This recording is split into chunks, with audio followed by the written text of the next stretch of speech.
following podcast contains language that may be inappropriate for younger listeners and covers topics that could be controversial or offensive to some. If you're the former, I'm sorry. If you're the latter, I'm sorry for you. Rated M for mature.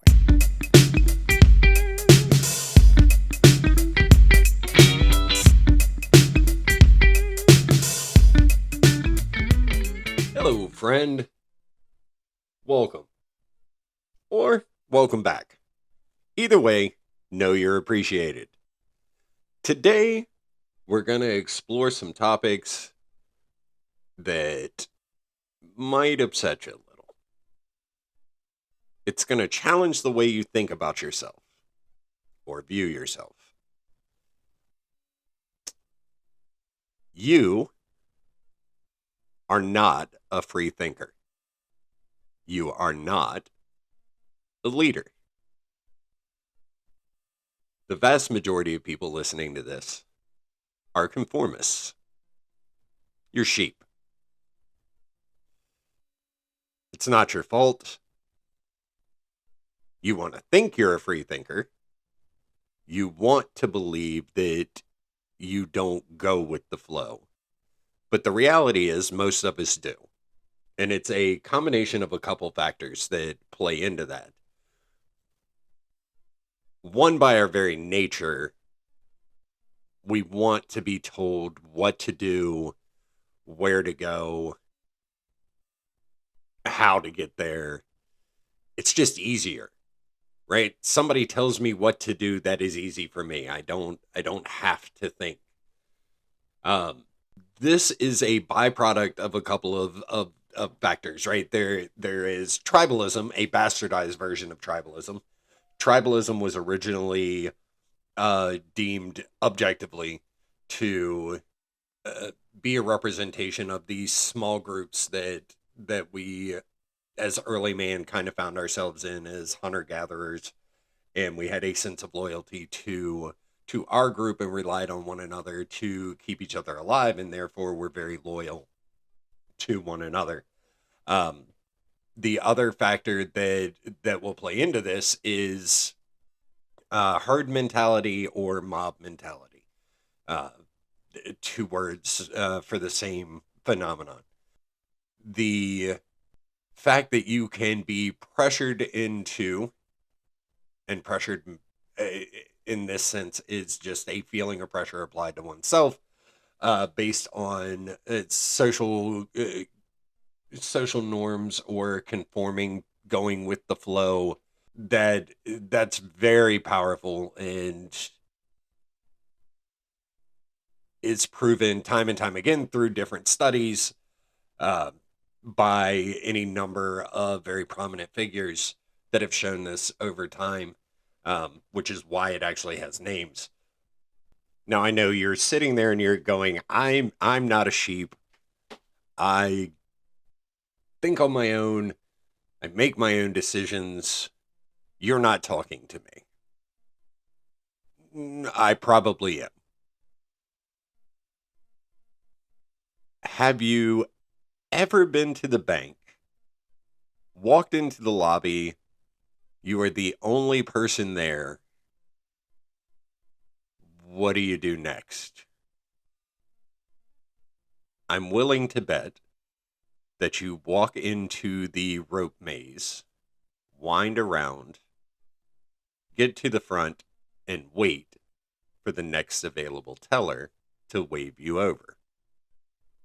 Instead of bypassing the maze, walking right to the front of the line, which would be the shortest path possible, and waiting to be waved over. Or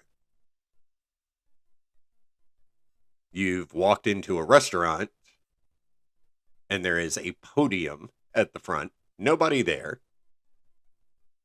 but you walk to it, you stand there and you wait, even if there's not a sign that says wait to be seated or come here, because you've been conditioned to see a podium and go, I need to go there.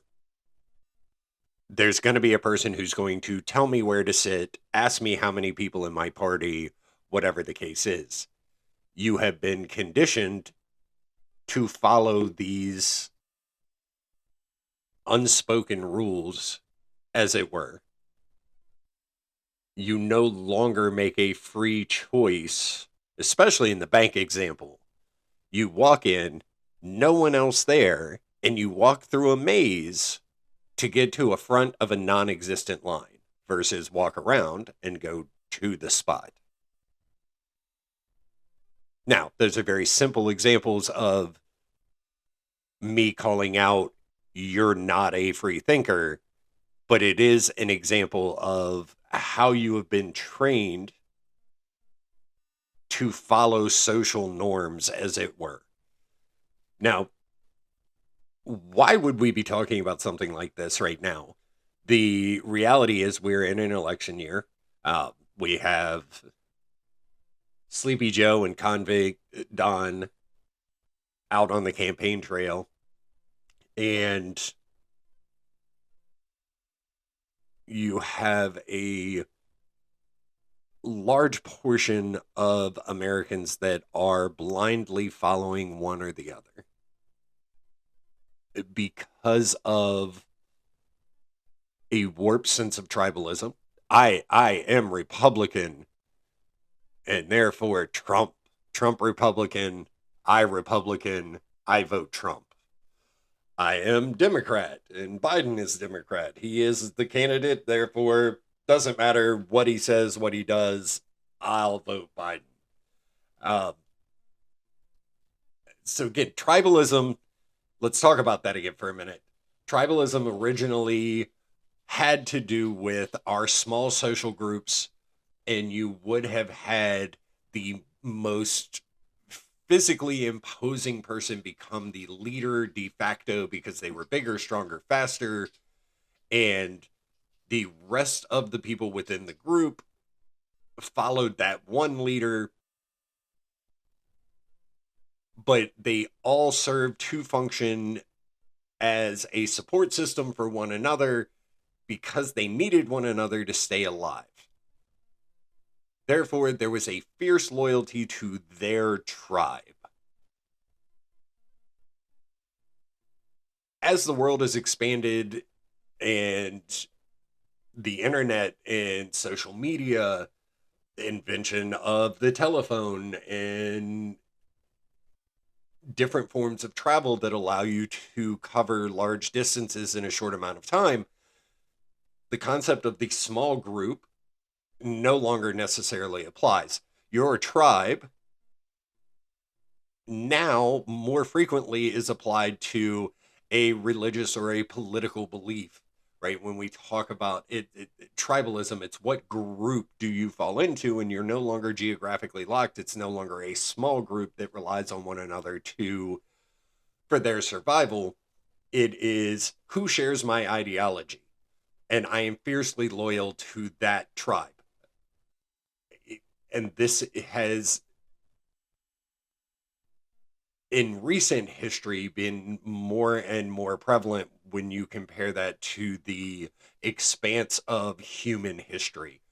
Uh, Recent, more modern history, so go back to the Middle Ages uh, and the Crusades.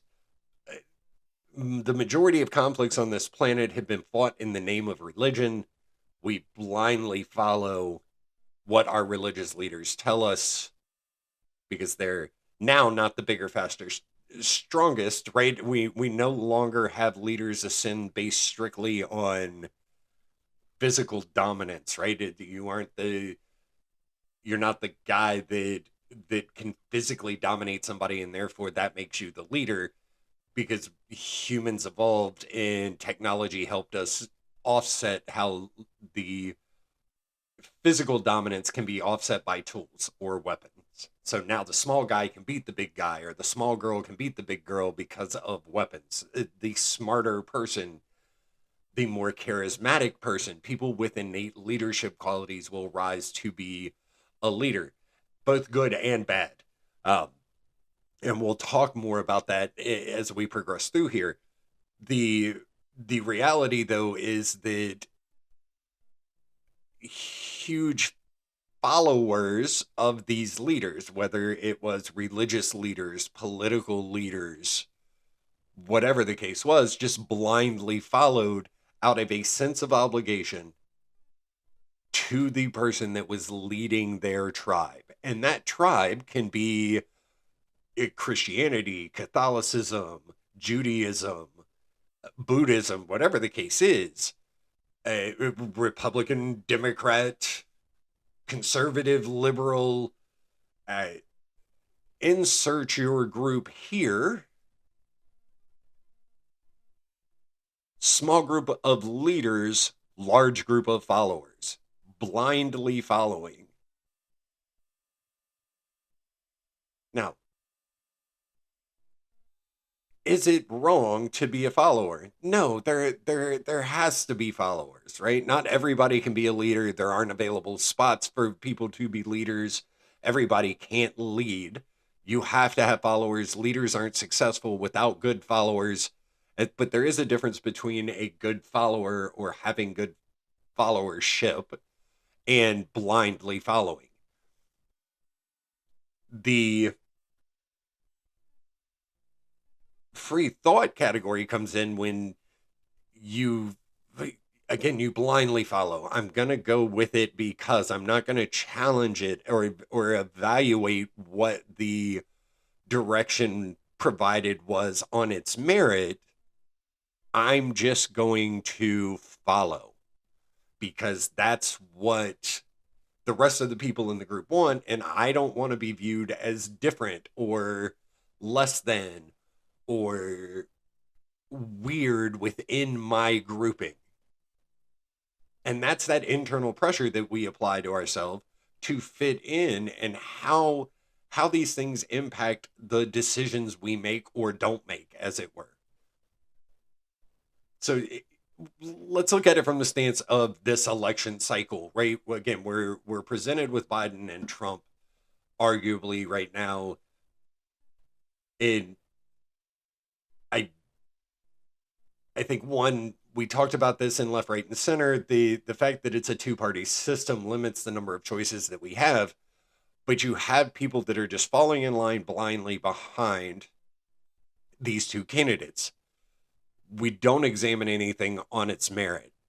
The fact that Trump against a group of other Republicans, air quote Republicans, came out on top and is going to be the candidate when we have 4 years worth of Trump as president to look back on and make a decision on his effectiveness as a leader of this country. And he still beats however many people were in that initial pool during the primaries to get us to the point that we are, that he is the one standing. So what do we have as information? If we go back to the 2016 campaign, Trump made a bunch of campaign promises. Every presidential candidate makes campaign promises. It is the way that it is. But we have the ability to look back and say, of those promises he made, how effective was he at getting that stuff done? Because theoretically, we take those promises as information to process whether or not we're going to vote for him, right? He says this is what he wants to do. How good was he at it? Because we bought into what he said he wanted to do. So if we look at his top 100 campaign promises from 2016, 23% of them, so 24 out of the 100-ish, he actually kept. He made it happen. 22% he compromised on, but got some version of it done. 53% broken promises. So more than half of what he ran on didn't get done, didn't make it happen. So what were the top 5, just for argument's sake? So repeal Obamacare, Broken promise. Didn't make it happen. But it real change quote, real change begins with immediately repealing and replacing the disaster known as Obamacare. Did not make it happen. Build a wall and make Mexico pay for it. Quote, I would build a great wall, and nobody builds walls better than me, believe me, and I'll build them very inexpensively. I will build a great wall on our southern border, and I'll have Mexico pay for that wall. Well, we know that didn't happen. Broken promise. Suspend immigration from terror-prone places. And if people don't like it, we've got to have a country, folks. Got to have a country. Countries in which immigration will be suspended would include places like Syria and Libya, and we are going to stop the tens of thousands of people coming in from Syria. Well, promise kept. He made that one happen. Cut taxes for everyone. Quote, everybody is getting a tax cut, especially the middle class. Compromise. He did get it done, maybe not exactly as he laid it out, but it got done. Lower the business tax rate. Quote, the Trump plan will lower the business tax rate from 35% to 15% and eliminate the corporate alternative minimum tax. Compromise, found a way, probably not exactly as he laid it out, but got it done.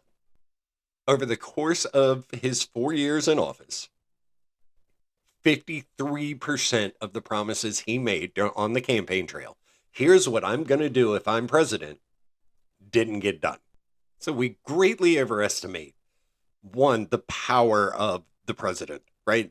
The president of the United States, for the longest time, the most powerful person in the free world. The president can't do anything without the support of Congress. So if you have a heavy Republican-laden Congress while Trump is in office, probably more of his stuff gets done because, again, we follow party lines. They'll support what he's trying to do.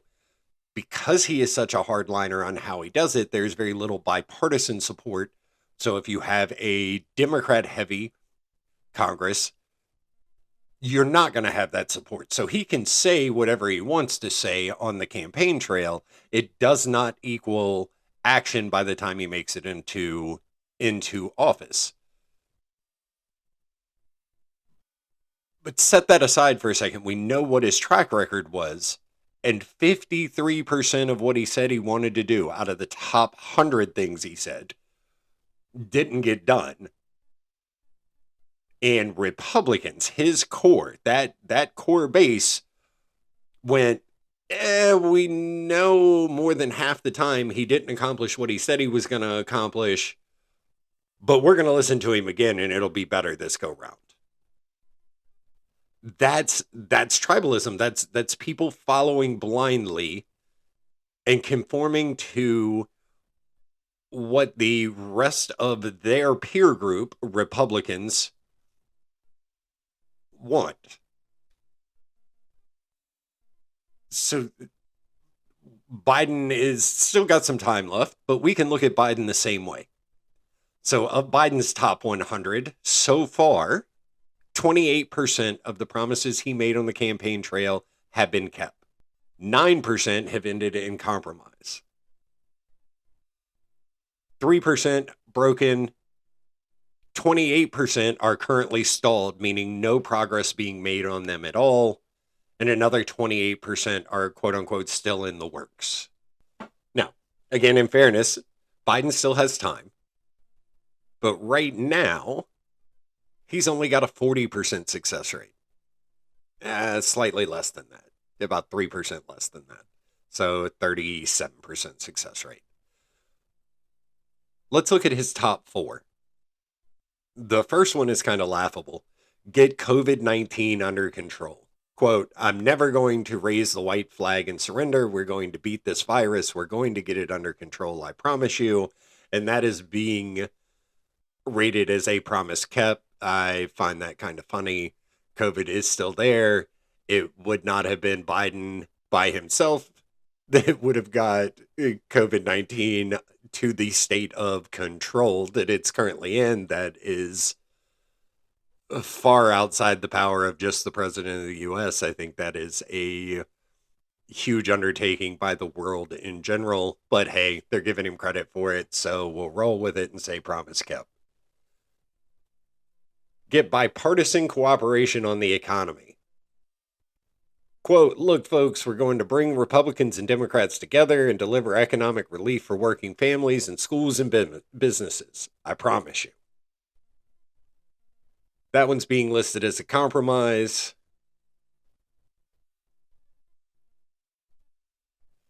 Use a national commission to address policing issues. Quote, I promise you there will be a national commission on policing out of the White House where I'll bring everyone to the table, including police chiefs, civil rights activists, the NAACP, the African and the Latino community. We're going to sit down and we're going to work it out.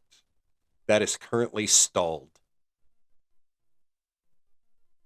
So a issue that is huge, which is police violence, police brutality, corruption within the police, a imbalance toward treatment of minorities, and that is a stalled promise. So we're going to bring everybody together. We're going to figure this out, and that's not making any ground. Put the U.S. on a course to net zero emissions by 2050. Quote, I will make massive, urgent investments at home that put the United States on track to have clean energy economy with net zero emissions by 2050. That's being rated as a promise kept. So he has started us down the path to net zero emissions. We are 3.5 years into his term, and 58 of his top 100 are either stalled or in the works. Trump went 4 years, 53% were broken promises. We have performance records to make informed decisions off of, and we don't. We are, again, going with the flow here.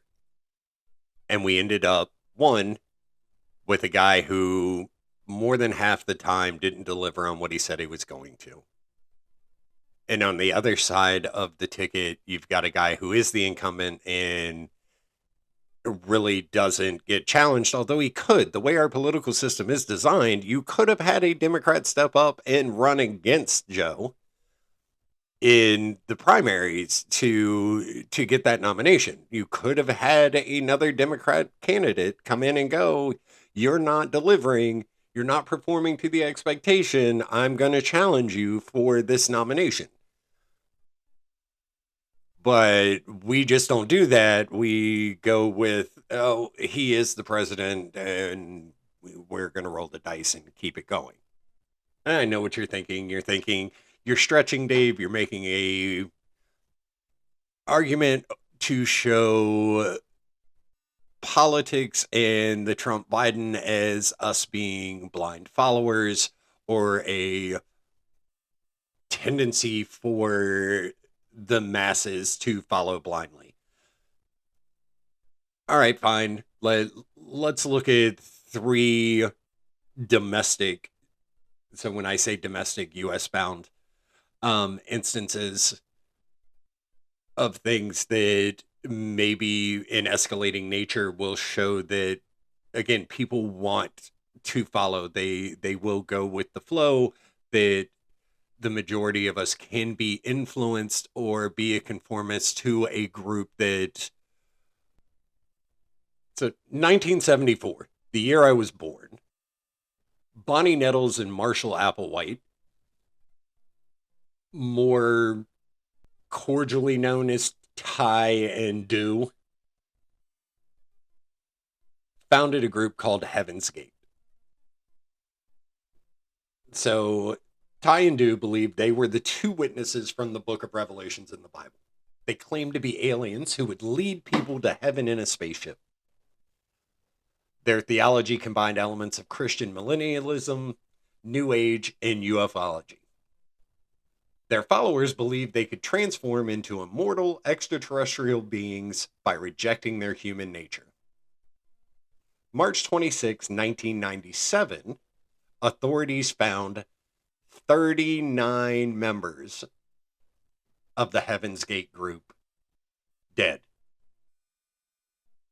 in a coordinated ritual mass suicide tied to the Haley Bop comet coming, because they believed that was their graduation to the next level. 39 people decided to commit suicide in conjunction with the arrival of a comet because two people said this was the path. Fast forward, the Branch Davidians, David Koresh, he claimed to be the Messiah. He asserted God had chosen him as the Messiah. He had memorized both the New and Old Testament by the age of 18 and had convinced followers that he was on a divine mission. His reach extended not just here in the US, he had followers from the UK, Australia, Israel.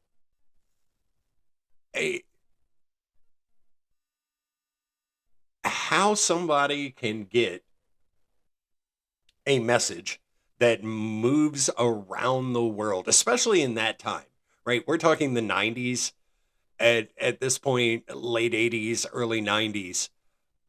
The world was a much larger place as far as your ability to reach it. So the Branch Davidians was a, for lack of a better term, a splinter group of the Seventh Day Adventist Church. Um, and its focus was spiritual separation from the world. They held Bible studies 3 times a day, and they formed a compound in Waco, Texas. And the compound actually lacked basic amenities: no running water, no heat, no electricity. The Branch Davidians lived in strict isolation, focusing on spiritual matters. 1993, that compound, it fell under siege by the U.S. government, and Koresh had convinced his followers, about 80 of them, to stand against the U.S. government. Ends up in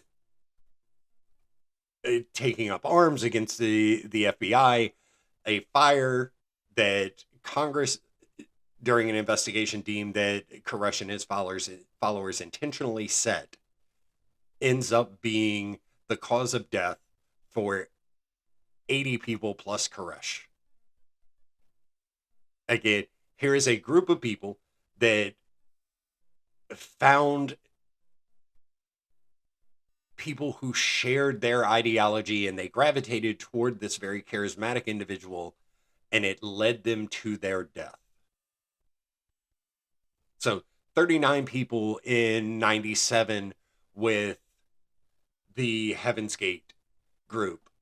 Now we're at 80 people in 93 with the Grand Davidians in Waco.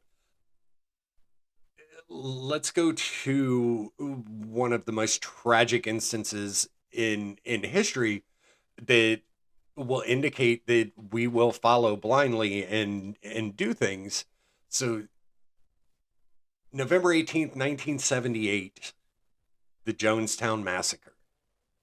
Now, looking at the demographics of the people who listen to this podcast, I don't know how many, given the age, are going to be familiar with Jonestown, because I don't think it is talked about a whole lot. It's not called out. You may have some familiarity with the Grand Davidians and David Koresh in Waco.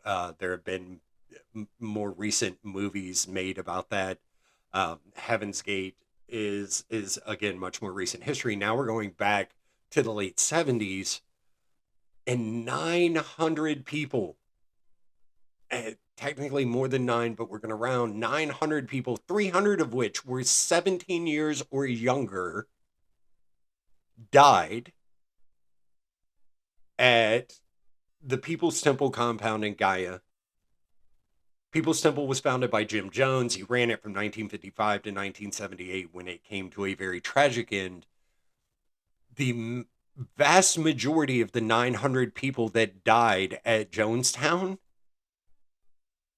died by suicide from cyanide poisoning. The term drink the Kool-Aid comes from the Jonestown Massacre. Jim Jones convinced 900 people to take their life. This man convinced people to leave the U.S., go to another country, live in his compound.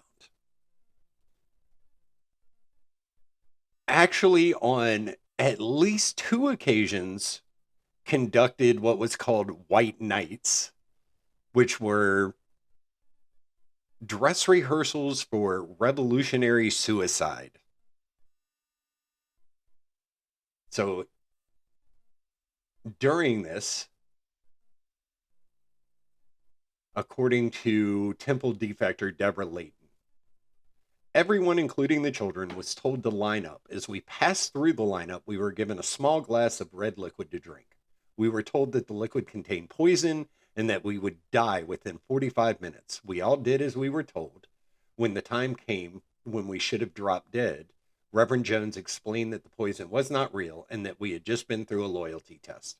He warned us that the time was not far off when it would become necessary for us to die by our own hands. They practiced it.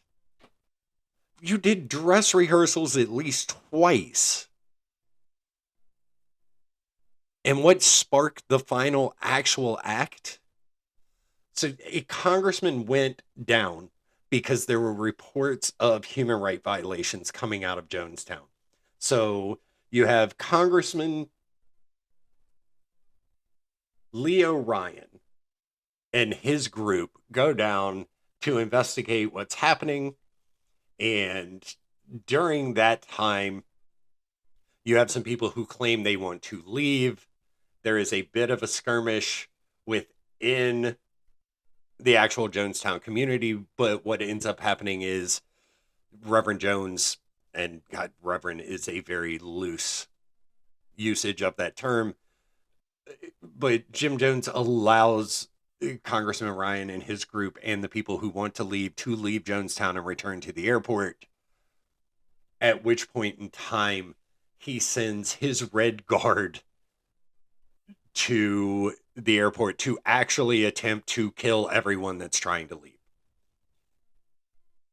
They successfully murder the congressman and a good portion of his party, as one of the people that was actually in the group that supposedly was a defector was not a defector, had a gun and opened fire inside the plane, the Red Guard outside, but they were unsuccessful killing everyone.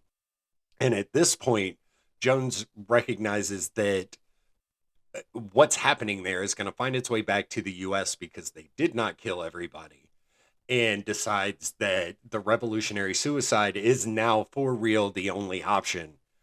And they start mixing the legitimate concoction into grape flavored Flavor Aid and convince 900 people plus that it's time to die because they're not going to have anywhere else to go. Now, these are 3 extreme examples of people being followers and following blindly to the ultimate sacrifice of their death. But they illustrate the point that I'm trying to make, where the majority of us are conformists. The mob or herd mentality and this desire to be accepted is so prevalent that we will go to almost any length to be accepted, to fit in, not be an outsider. If you're a smoker, Why did you smoke your first cigarette? Do you remember the first drink you took? Did you ever participate in making fun of someone? Even if it was just laughing at people making fun of someone that maybe you didn't personally agree with, but to avoid being made fun of, you laughed and went along with it. And at our core, we want to fit in. We want to be accepted. We don't make difficult choices to stand on our own. We are influenced by others, influenced by who surrounds us, or influenced by the desire to be accepted by people who share similar beliefs as us, even if those beliefs are fringe to what our core is. And we allow that to impact our decisioning. And we go with the flow. And sometimes to very extreme ends. So I ask you to look at yourself and re-examine whether or not you are as staunchly against the idea that you are a follower or a conformist as you were when we started this. I think if you take honest reflection, you will acknowledge that you do display follower tendencies. And again, I want to be clear, leaders can't exist without followers. Leaders can't get anything done if people don't follow them. However, there is a responsibility to be a good follower and being able to discern who you should follow and what you should follow. I hope you found this informative and interesting. I think one of the things that I'm going to take away from this is the Jonestown incident. Again, is so far removed from modern times, and it is such a deep story that I think I want to do an episode on that solely, and where we'll look at it, we'll look at the history, we'll break it down. Maybe that'll be one that'll come forward. One of the things I want to do at the end, I'm going to put a poll in, and just the reflection of it, and the feedback of where we are, 9, this being 10 episodes in. And I shared the fact that some of the commentary of it being very self-helpy it has kind of shown up. I want to get some feedback from you guys, the people that are listening. What is it you want to hear? Where do you want to go? What is the tone that you want this to take? Should we go with more informative, like deep dives of something like Jonestown, taking on issues, maybe being less of the developmentally focused with either personal or professional development? So let me know in the comments what you guys think. As always, I appreciate you coming by. And until next time, remember, affect change. Don't let change affect you. I'm out.